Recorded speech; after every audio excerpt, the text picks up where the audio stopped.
hello, friends. Do you remember the good old days? I remember it like it was yesterday, waking up really early while the internet was really fast because everyone else was fast asleep.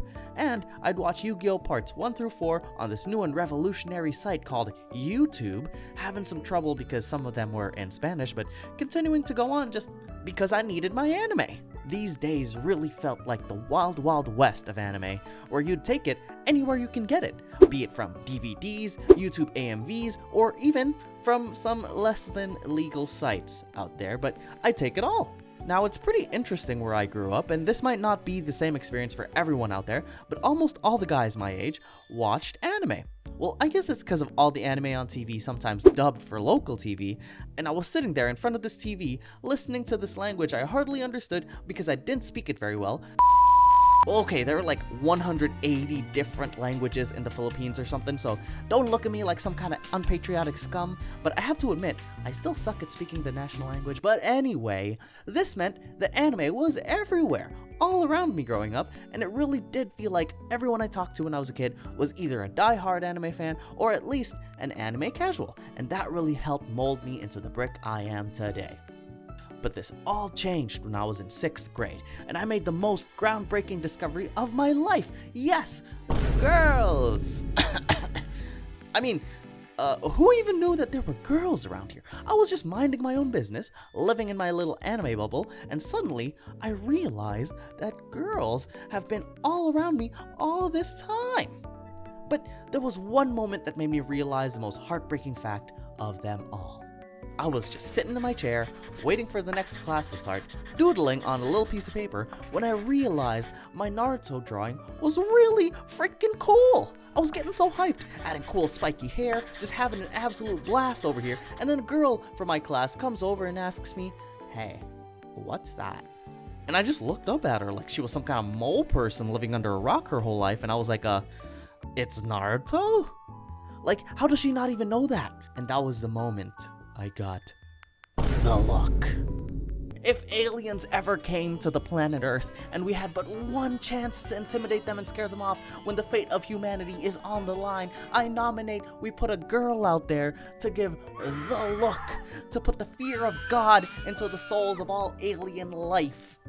At this point, I was just about as socially adept with girls as an inanimate object, so I didn't really know much about any of their expressions or what they're really like, but the look is able to transcend any kind of social or language barrier and stare straight into your soul and completely crush it. It didn't even take much time after that to make me feel what she thought of me, and she just went and said, "Oh," and walked away, leaving me in a petrified state for what felt like an eternity. I was sitting there asking myself a million questions. Was my drawing bad? Did Naruto not actually look cool? Or it couldn't be. Is anime actually not cool? After that day, I swear, I changed forever. I had to become different. That look traumatized me so much that I swore to myself to never be at the receiving end of it ever again. And that was when I withdrew my love for anime, only to come out when I was certain nobody was around, especially the girls. And you know what? From then on, I hardly drew anything at school, and I started talking like a normal person. "Yo, that Kobe Bryant guy kinda nice, huh?" And I could say it turned out pretty okay. It was tough hiding it all inside, but I'd let it peek through when I knew someone else was a big anime fan just like me, and we'd geek out together, just as privately as we could. Now, it's all worked out very well for me, but imagine my surprise when I saw some of these girls, yes, the same exact girls were dishing out the look left and right, start posting Instagram stories about Spirited Away and Kiki's Delivery Service. I was like, okay, you know what? That's Studio Ghibli. I guess everyone's into that. But I realized more and more on Instagram, on Twitter, and especially on Discord, anime girls were everywhere. What?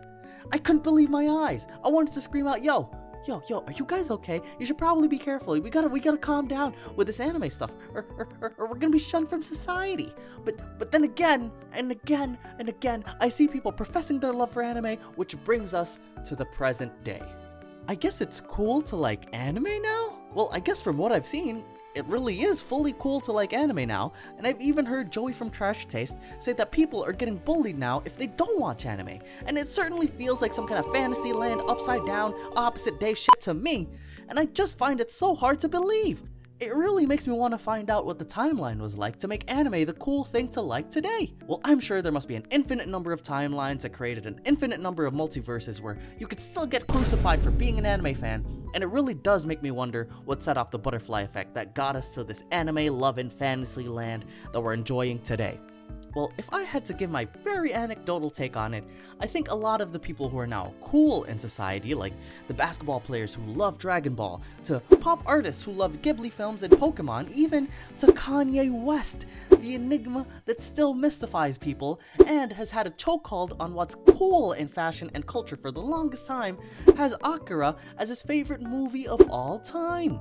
Maybe all these people who ended up becoming global trendsetters were people who were hiding in the safety of their rooms, away from the watchful eyes of the look givers out there, and enjoying anime just as much as I did. It really was an interest that defined me in my upbringing, and having people who maybe had the same experience as me, and maybe a lot of you out there watching this video, become the culture setters for the foreseeable future, it's really nice to finally feel a bit accepted in this world, with people just like us leading the charge. I mean, I even got my dad, yes, my old man dad, to watch a Vinland Saga, and he absolutely loved that stuff. Imagine telling your dad that you like anime, and then recommending a show for him to watch, and him actually enjoying it. What a world we're living in, am I right? Friends, this is it. Our time has finally come, and maybe we can give the look back to people who don't watch anime now and have the revenge that we've been waiting for so long to get. Ooh, sweet, sweet revenge. But maybe we should forget about the look altogether and leave it as a relic of the past when people were just way too judgmental about people just enjoying stuff. Now, I'm not saying that everyone is going to be accepted these days, and I'm sorry, furries. Maybe your time will come in the future, and good luck convincing everyone that being a furry is cool, but hey, progress, I guess, huh? Hey, maybe fingerboarding becomes the world's biggest sport, huh? Maybe fingerboarding will finally become cool. There's a chance, right? Right? Thank you so much for tuning into Bricks World. I've been so excited about transitioning from my old content to this new style, and I'm really starting to enjoy it.